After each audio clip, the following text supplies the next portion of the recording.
Welcome to K12 Excellence Hub podcasts, brought to you by Alifa Education Services.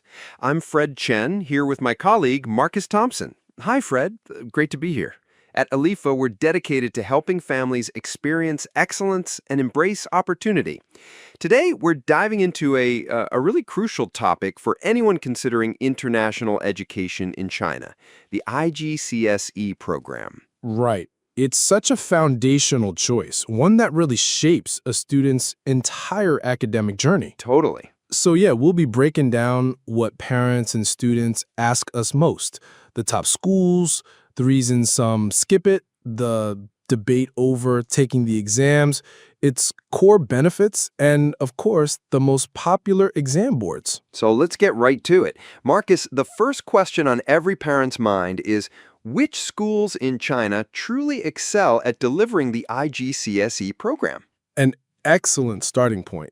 From our research, a few schools, they really stand out, and not just for their results, but for their philosophy. I mean, take Pao School in Shanghai. It's a true pioneer in that whole East-West educational integration idea. Oh, yeah. They're blending Chinese values with an international curriculum to shape genuinely global citizens. It's impressive. That holistic approach is so important. What about in other key cities? Well, in Beijing, Dulwich College has a renowned program that balances global perspectives with local insights. Okay. And down in Shenzhen, you've got the Shenzhen College of International Education, or SCIE. It's famous for its really robust IGCSE pathway, Right. which is strategically designed to build a direct route to top universities worldwide. So when parents are evaluating these schools, what are the key characteristics they should be looking for? I always advise looking at three things: the university placement track record, the teaching approach, are they fostering critical thinking or just teaching to the test, and the overall school culture. Yeah. The best schools, they're focused on building deep academic foundations, not just cramming for exams. That leads perfectly to a point of confusion for so many families. Why do some otherwise excellent schools skip IGCSE and go directly to A-levels? This is a super common question, and the answer often comes down to one word: And that is? efficiency.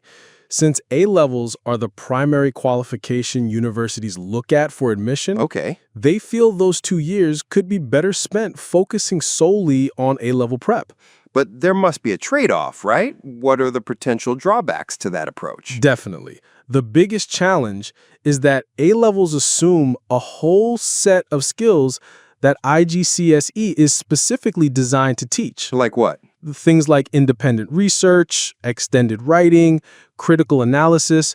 Students who skip IGCSE can face a really steep learning curve when they start A-levels. So it's not that one path is inherently better. No, not at all. It just depends on the student and the school's support system. Exactly. Some schools address this with these intensive bridge programs to fill those skill gaps. Ah, okay. It's really all about finding the right fit for the student. Let's get even more specific. We've encountered students who complete the IGCSE curriculum, but then opt not to take the final exams. Right. Why on earth does this happen? This is a fascinating trend, and it just highlights how strategic families are becoming. Wow. The main driver is this intense A-level focus.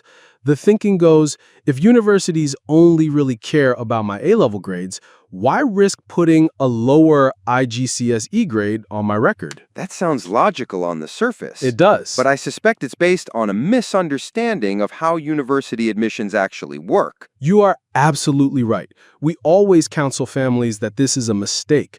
First, IGCSE exams provide invaluable experience with the pressure and format of international assessments. Good point. It's the perfect practice for A-levels. And second, universities understand academic progression. Strong A-level results will always outweigh earlier grades. So what is our definitive advice on this? Take the exams. The globally recognized qualification is a huge asset. Right. And the confidence a student gains from successfully navigating that exam process is just priceless. And Zidek, let's pivot to the positives. What are the undeniable long-term benefits of actually completing the IGCSE program? This is my favorite part because the benefits are so much more than a certificate. Universities worldwide recognize IGCSE, but more importantly, they recognize the skills it cultivates. They see an IGCSE graduate as someone who is prepared for the rigors of independent university-level study. Can you break down those skills for us? Absolutely.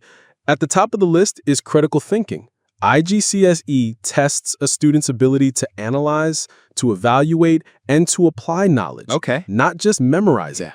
Then there's the English language development. I mean, students aren't just in an English class. Oh. They're living and breathing academic English across science, humanities, and the arts. And the breadth of subject choice is also a significant advantage, isn't it? It's a total game changer. Students can explore fields like business studies, psychology, or computer science. Wow. It can help them make a much more informed decision when they finally have to specialize for their A-levels. That exploration is key to finding their passion. Okay, last key topic, exam boards. In China, what are the main options, and how much does that choice really matter? The two dominant players are Cambridge, or SCIE, and Pearson, Edexcel. Cambridge is the most established, and it's often seen as emphasizing that deep, analytical thinking. Its assessments frequently require students to apply knowledge in, novel situations. Okay, and how does Edexcel compare? Edexcel has been gaining significant ground. Some schools and students find its curriculum a bit more structured and the assessment style maybe more straightforward to prepare for. Right. But in reality, for university admissions, both are equally respected. So the brand of the exam board is less important than the quality of the teaching. Precisely. A brilliantly taught Cambridge program will always be better than a poorly taught Edexcel one, and vice versa. Yeah. The school's commitment to excellence in delivery is what truly counts. Marcus, this has been incredibly insightful. Let's quickly summarize the key takeaways for our listeners. Of course.